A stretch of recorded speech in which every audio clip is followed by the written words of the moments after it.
Hello guys, welcome to your own channel Banking Spartan. So today we are going to discuss about the expected cutoff of intelligence bureaus जो भी कल की shift हुई है उसको base मानते हुए, है ना। तो कल जो पूरी शिफ्ट हुई है उसके बारे में हम डिटेल जो है वो अटेम्प्ट और जितने भी कट ऑफ रह सकता है आफ्टर नॉर्मलाइजेशन और बिफोर नॉर्मलाइजेशन, तो उसके बारे में डिस्कस करने वाले हैं, है ना। सो उसको स्टार्ट करने के पहले अगर आपने चैनल को सब्सक्राइब नहीं करा है तो please do subscribe your own channel banking Spartan. So without any delay let's begin. तो कल का जो पेपर था उसका कंप्लीट एनालिसिस मैंने आपको पहले दे दिया था और उसके क्वेश्चंस नहीं बताए थे मैंने कि हो सकता है कि कोई फिर बाद में कंप्लेन कर दे या कुछ ऐसा हो जाए, इसलिए मैंने उसको डिटेल में नहीं बताया। उसका बस मैंने ओवरव्यू कर दिया था कि स्ट्रक्चर किस तरीके से आया था, है ना। तो आज मैं डिस्कस करने वाला हूँ। तो जैसे कल का जो पेपर था उसमें जो जीएस था वो थोड़ा लेंथी था, है ना। अगर उस दोनों को मिलाकर अगर आपके 20+ मार्क्स बन रहे हैं तो ये बहुत ही अच्छा अटैम्प्ट है, क्योंकि जीए में जो क्वेश्चंस थे करंट अफेयर्स रिलेटेड वो इजी थे, है ना। ऐसा नहीं कि नहीं थे, लेकिन वो बन भी जाते आपसे। पर क्या था कि क्वेश्चन में ऑलरेडी आंसर दिया हुआ था, फिर स्टेट अजम्पशन में पूछा हुआ था वो क्वेश्चन कि ये सही है या ये गलत है, ये मतलब यूपीएससी टाइप का लेवल का दिया हुआ था, है ना। उसमें आपको पता करना था और डेटा भी दिया हुआ था, और डेटा हो सकता है गलत भी दिया और सही भी दिया हो, तो उस हिसाब से वो जीए दिया हुआ था। और जीएस की बात करूँ मैं तो जीएस भी वो एक या दो तीन क्वेश्चन जो थे वो बस हिस्ट्री से थे और एक दो क्वेश्चन ज्योग्राफी से। बाकी मोस्ट ऑफ द क्वेश्चंस जो थे जो करंट अफेयर जो पास्ट में हो चुका है, मतलब 5 साल पुराने, वो उससे रिलेटेड पूछे थे, है ना।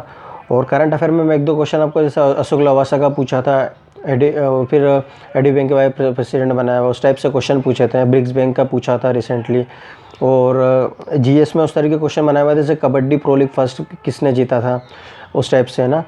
तो ये और एक वो लोकल एरिया बैंक का पूछा हुआ था, है ना, कौन से सन में इस्टेब्लिश्ड हुआ था 1996 में। तो इस टाइप के क्वेश्चंस पूछे गए थे, है ना। तो काफ़ी लेंथी उसको बना दिया गया था। तो अगर आपको दोनों को मिला के अगर 20+ बन रहे हैं तो it's a very good attempt, है ना, अच्छा है ये। उसके बाद इंग्लिश की बात करूँ तो 14 या 15+ अगर आपने करे हैं तो ये अच्छा स्कोर माना जाएगा। स्कोर की बात कर रहा हूँ मैं, है ना, ये अटैम्प्ट नहीं है, ये स्कोर। और अगर आपके स्कोर हो रहा है अगर रीजनिंग में 17+ या 16+, तो ये भी अच्छा स्कोर है। और मैथ्स में 13+, तो टोटल मिला के अगर आपके 64+ अगर मार्क्स बन रहे हैं या 60+ भी बन रहे हैं तो वो डिपेंड करेगा आपकी शिफ्ट के ऊपर। अगर लगता है आपको कि आपकी शिफ्ट टफ है तो ऑब्वियसली नॉर्मलाइजेशन होगा, है ना। अब काफ़ी क्वेश्चंस आ रहे थे मुझे नॉर्मलाइजेशन को लेकर भी, आप ही कैंडिडेट्स ने पूछे थे, सब्सक्राइबर्स ने, कि नॉर्मलाइजेशन किस टाइप से होता है। तो नॉर्मलाइजेशन दो टाइप के होते हैं, एक होता है अपर लेवल पर, एक लोअर लेवल पर। तो मुझे एसएससी का नहीं पता ज़्यादा कुछ, लेकिन बैंकिंग में भी होता है ना। मैंने बैंकिंग का दिया हुआ तो मुझे बैंकिंग का पता है, और ये ना ही बैंकिंग से मिलता है ना ही एसएससी से मिलता है पैटर्न है, क्योंकि ये मिक्स एंड मैच था ये पेपर। तो अगर मैं इसकी बात करूँ तो इसमें अगर किसी ने 70+ करे हो और किसी शिफ्ट में टफ आ गया हो और उसने 58+ करो, ये फॉर एग्जांपल के लिए, तो अब वो डिपेंड करेगा कि वो लोग जो नॉर्मलाइजेशन है अप लेवल पर करना चाहते हैं लो लेवल पर। अगर अप लेवल पर करेंगे तो 58 के मार्क्स बढ़ सकते हैं, 6 भी बढ़ सकते हैं, 8 भी बढ़ सकते हैं, 10 भी बढ़ सकते हैं, कुछ भी हो सकता है ना। और अगर जिसके मार्क्स ज़्यादा है उसके कम भी हो सकते हैं, है ना। ऐसा नहीं है कि नहीं होगा। अगर वो लोअर लेवल पर होगा नॉर्मलाइजेशन तो घटेंगे भी, है ना। तो जो कट ऑफ है उस पर आप टेंशन मतलब बस अपना बेस दीजिए। और जिनका भी आने वाला पेपर है ना, वैसे तो मैंने बताया कि एक्सपेक्टेड कट ऑफ 60+ या 64+ ही रहने वाला, उससे ज़्यादा नहीं जाएगा, है ना। 70+ कुछ नहीं होगा, क्योंकि लोगों की अटेम्प्ट ही 70 है, तो कहाँ से हो सकता है।